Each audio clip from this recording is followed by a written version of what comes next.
इस वक्त मैं मौजूद हूँ कोयला भवन के ठीक सामने और यहाँ पर ठीक इस गेट के ऑपोजिट में हम देख सकते हैं कि पिछले कई दिनों से बीसीसीएल के जो अप्रेंटिस हैं वो यहाँ पर धरने पर बैठे हुए लगातार इन लोगों की ओर से रोज़गार को लेकर मांग की जा रही थी। और आज यहाँ पर क्योंकि पिछले कई दिनों से थे, टेंट लगा हुआ था, तंबू लगे हुए थे और इन तमाम चीज़ों को यहाँ से उखाड़ कर फेंक दिया गया। उसके बावजूद भी ये अपनी जगह पर अभी डटे हुए। आइए हम इनसे बातचीत करते जानते हैं कि किन लोगों के द्वारा इस तरह से यहाँ पर से टेंट हटाकर इधर उधर फेंका गया है, कौन लोग थे और आखिर क्यों अब तक इन लोगों की मांग नहीं मानी जा रही, इसके बारे में हम बातचीत करेंगे।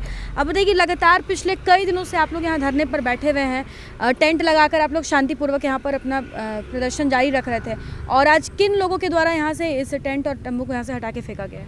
देखिए मैम, हम लोग 90 दिनों से आउटसोर्सिंग कंपनियों में रोजगार की मांग को लेकर बीसीसीएल मुख्यालय के बाहर हम लोग धरने में हैं।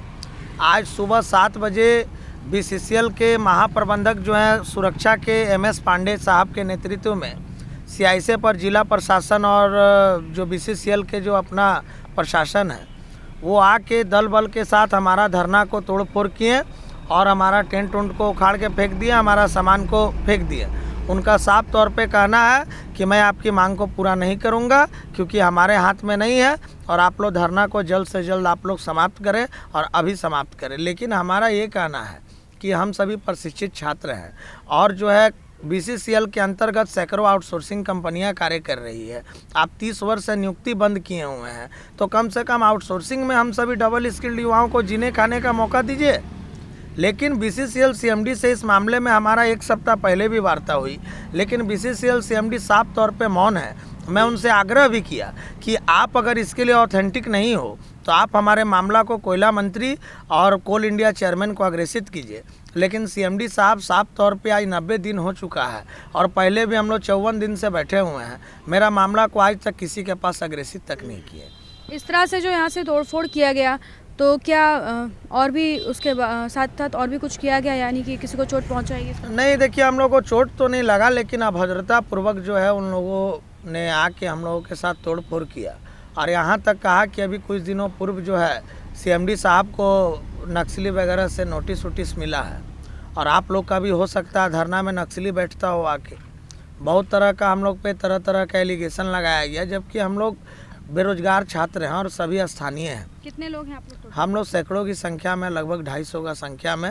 हम लोगों का साफ तौर पे जाहिर है यही कि जब आप आउटसोर्सिंग से काम करा ले रहे हो, समझो एक तरह से ठेकेदार बाहर का आके काम करके चल जा रहा, तो हम स्थानीय युवा क्या काम करने के लिए एलिजिबल नहीं है?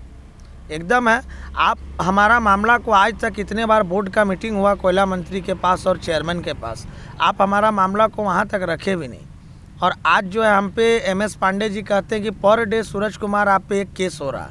अभी तक सैकड़ों केस आप पे मैं दर्ज करा दिया हूँ। आप बताइए सर कि इस देश में रोजगार मांगना जुर्म है? अगर हम रोजगार मांग रहे तो मेरे ऊपर गलत केस डाला जा रहा है। इसमें आपको स्थानीय सांसद और विधायक महोदय लोगों का नहीं, आज 90 दिन धरना का हो गया, लेकिन साफ तौर पे स्थानीय सांसद और विधायक मौन है। आज सपोर्ट भी अगर कुछ कर रहे हैं तो कांग्रेस के मयूर शेखर झा जी हैं, अभिजीत राज हैं, फिर आपका संतोष सिंह जी हैं, उनसे कुछ हमको मदद मिल रहा है। बाकी जो सत्ता में जो बैठे हुए हैं वो आज तक देखने तक नहीं आए कि मामला पे क्या है, जबकि पूर्व में सांसद जी के ही कहने पे हम लोग धरना को 54 दिन का समाप्त किए थे। लेकिन सांसद जी आज तक ना मेरा मामला को सदन में रखे, ना सीएमडी पास रखे, ना देखने भी नहीं है, हाल चाल तक नहीं जाने। अब आप लोग क्या करना चाहे, आगे का आप लोग का क्या? देखिए हम लोग तो अपना मांग को लेके बैठे हुए हैं, बहुत लोकतांत्रिक तरीका से शांतिपूर्ण ढंग से हम लोग धरना को चला रहे थे।